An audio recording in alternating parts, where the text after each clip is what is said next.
they're all a bit similar and all a bit different, really. Ours was a flood that we'd had earlier in the year, the flood that they'd had in 1956 that was basically round the town, and then we lived between the main river and the creek, and overnight the creek came up. So we had sandbags around around the building, and we had pumps on those sandbags. And I woke up at about 3 o'clock to refuel the pumps rather that were on the sandbags, sitting up on top of the sandbags, and they were underwater. So it happened fairly abruptly, as I think it's happened for a lot of people in these floods. And certainly our thoughts are with you. It just comes out of the blue.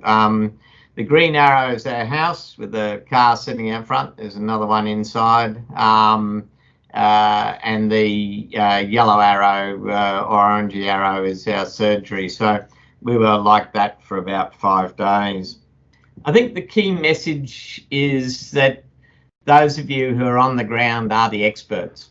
Those of you who are on the ground have the solutions. Those of you on the ground actually do the work. Our role tonight, and probably everyone else's role along the way, is to reflect, provide some ideas and help you access some resources. So it's not, a lot of it needs to be done on the ground. And I think Michael just exemplified that about, as he said, just being in the tradie shirt and getting on and doing things. I've got Anne next to me, so I'll ask Anne to chime in along the way if there's messages that she'd like to add in. I think I've just divided up into a few things. And first is the cleanup. The top pictures our house, the bottom pictures our surgery. I think the important thing is to document it and to be careful about documenting along the way. And the easiest way to document it is your mobile phone. So we took photographs of books that were being thrown out because we wanted to get them again, and we might not remember them. We took photographs of things we might look at with insurance. Unfortunately, our insurance broker had told us that flood insurance wasn't available when it actually was. So a bit like you, Michael, we felt a bit foolish that we hadn't pressed them further to find out, but it meant that they didn't have that insurance on their books at the time.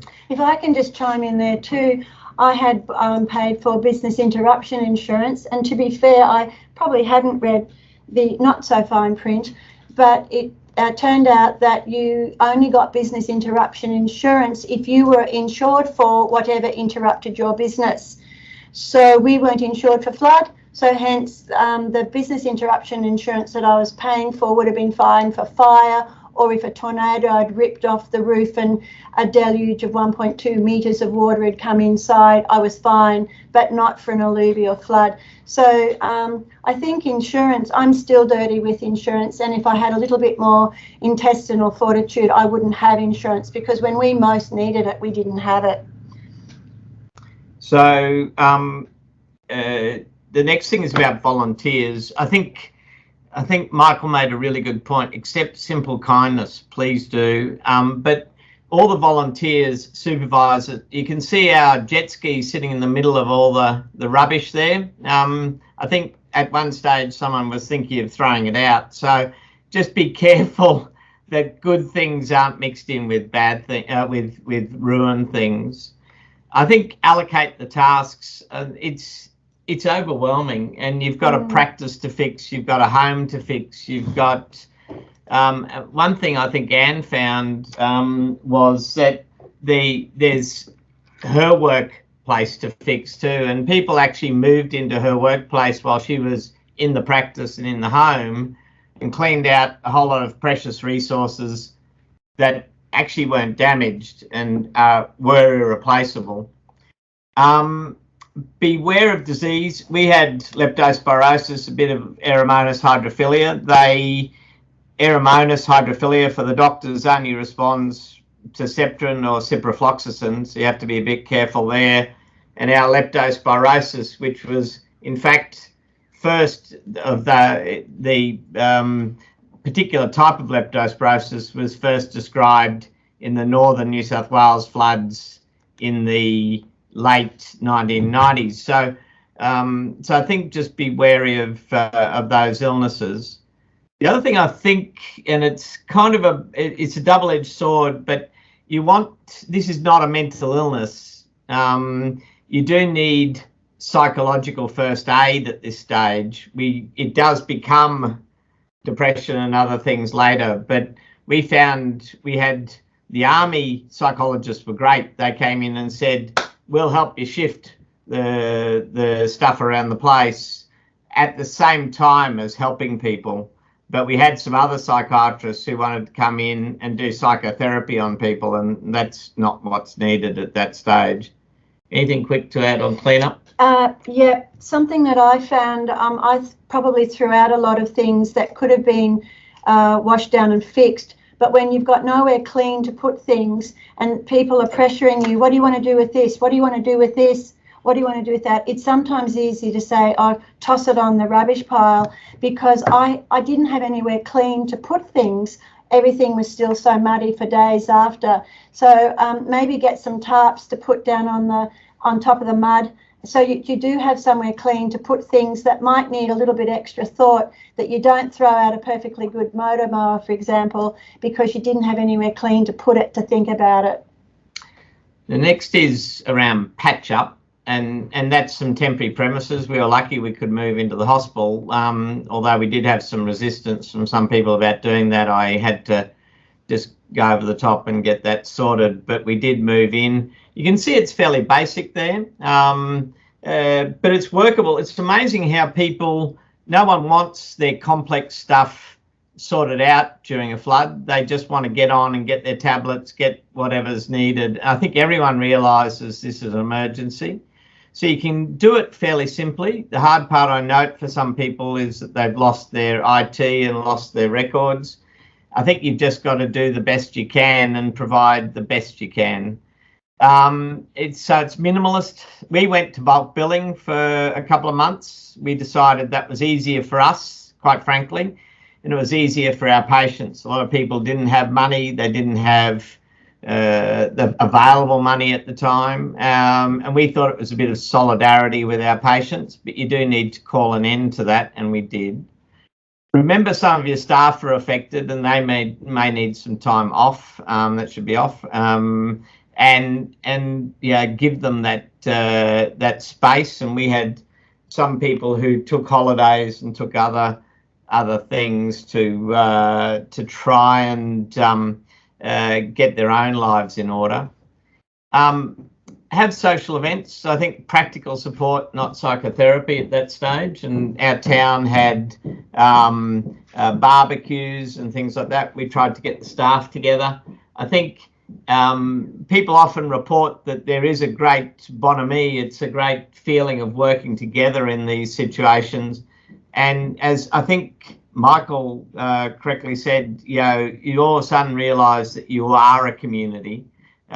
We, suppose, as a little community, we're a little bit more aware of that than others, but it does bring that out. Okay, next is reconstruction.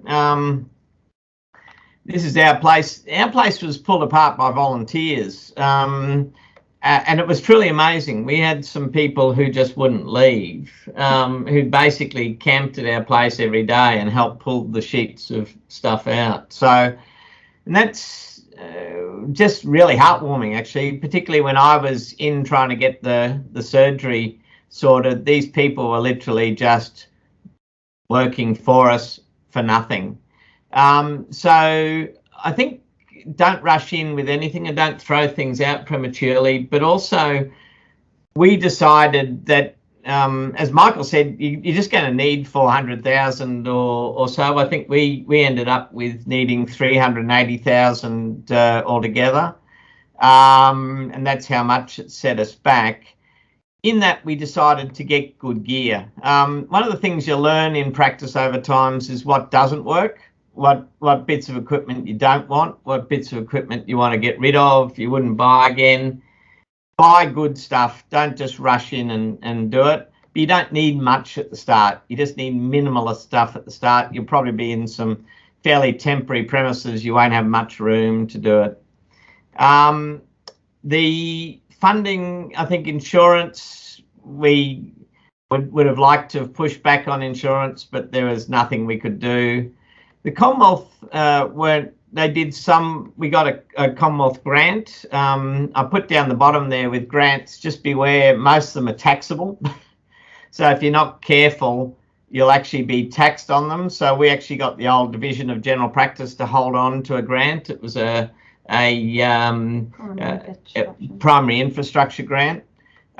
So we actually got the old Division of General Practice to hold it for us, and then it was given over in bits from the charities. So just be aware that it is taxable. We got the state extension officers. There are recovery officers. As Michael said, you just have to get your lines of credit sorted out. We had some lines of credit overdraft and some things we could borrow off with banks, and you've just got to do that, and you've got to get a considerable amount of cash up front.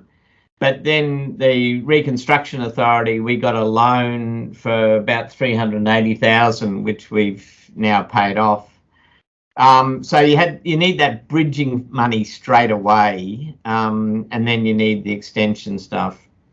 Lobby and explain. I think you will see the politicians out there. This is the Major General and the Premier, obviously, with Anne chewing his ear off and telling him that she is an army girl. Father was in the army. So I think establishing those relationships, doing them for you, but also for your community. And I think if they see that you're doing them for the community, and the community see that you're doing them for the community, then you do get massive support. And I remember a couple of little kids bringing me in biscuits for morning tea and all that sort of stuff that they'd baked because they just felt Dr. Chater needed something to keep him going. Finally, back on to recovery. It takes 2 years. You're just going to have to accept that it'll take 2 years. We still find, well, probably until last year, we could still find bits of stuff that still had mud on them that we didn't know had mud on them. So that's 11 years. Things do come into perspective. But you've got to remember for yourself, you've got years of income that you've lost, you've got cash that's lost forever. But doctors are very fortunate people. We've got excellent skills that are very able to be used. I think we're in a bit of a closed system here, and so I think we don't have a lot of competition. Obviously, Michael lost his competition. Certainly, they found that in the New Orleans floods, that the Oshner hospital there took over all the other hospitals because all the others left. So I think showing that you're part of the community, showing you're there to stay, people will reward that and you will recover. You just got to have faith you're going to recover. 400,000 sounds a lot of money. But you will get there, and you'll get there in time. Remember your patients. Sometimes people have lost lives and livelihoods. We had a number of farmers that went completely broke because they didn't have that opportunity to have that daily income that you get from practice.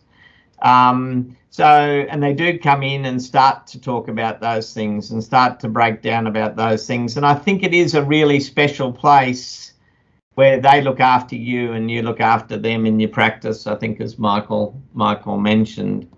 So it's friendships through hardship. We've, I think, been, we were very gratified by the way the community looked after us and we looked after them. So I'll just stop the slides now and hand over to my wife for the final comments. I'd like to just also agree with Michael. I found that there are a lot of shonky people arrived into Theodore wanting to do deep cleans and wash down walls and get rid of mud and mold and things. And when you're in a bit of a vulnerable situation and you just want this come to an end as fast as it can, you often say yes when you should tell them to take a hike. And there's a couple of I probably wasted some money getting shonky cleaners to come in, and they didn't do a very good job at all. I had a builder that came, and I used to call him the rat with the golden tooth, because he just did some terrible things in repairs and charged the earth. So just have your little antennae up for scurrilous people, because they will take advantage of you in these situations. Hard to believe, but there are some. The other thing that I found a bit difficult was I've always been the giver. I'm always the one donating. I'm always the one helping. I'm always, giving. So to be on the receiving side, I found very hard. I just found it very hard. And if I was going to cry, other than now, and that's 10 or 11 years since, I would find it was when people were nice to me and wanted to do something nice for me. That's when I would get probably a little bit teary. While I was facing the mud, the slush, the damage, that was fine. And I realised that I'd spent my life giving and never had to learn what it is to receive. So just be prepared. If you have a slightly more emotional side to you, like I do, just be prepared to maybe feel a little bit overwhelmed by how it is to be on the receiving side and not the giving side. But yes, other than that, I think Michael's experiences were very similar to ours. And again, if there's anyone that would like to ask any specific questions, we're only too happy to give what happened to us. When 11 years ago, bank interest was pretty high, compared to today. So we chose to do the Q-Rider or QRA, which was the State Government Reconstruction Authority. Look, that's certainly a channel of income, but can I tell you, every year after that, I would spend 8 to 10 hours getting the paperwork to submit at the end of every year, and I wouldn't do it again. I don't care how much the banks would charge me in interest. I'd go to the bank and loan the money before I'd do a Q-Rider or Q-Rider grant. That's just me. They were very nice people to deal with, don't get me wrong, but the amount of paperwork that they asked for, and rightly so, because it's taxpayers' money they're giving you, but you'd have to do full budgets, full reports. It was not just a tick and a flick, it was quite a lot of work. So, again, it's another source of money, but there was a lot of work at the tail end every year until we paid that loan off.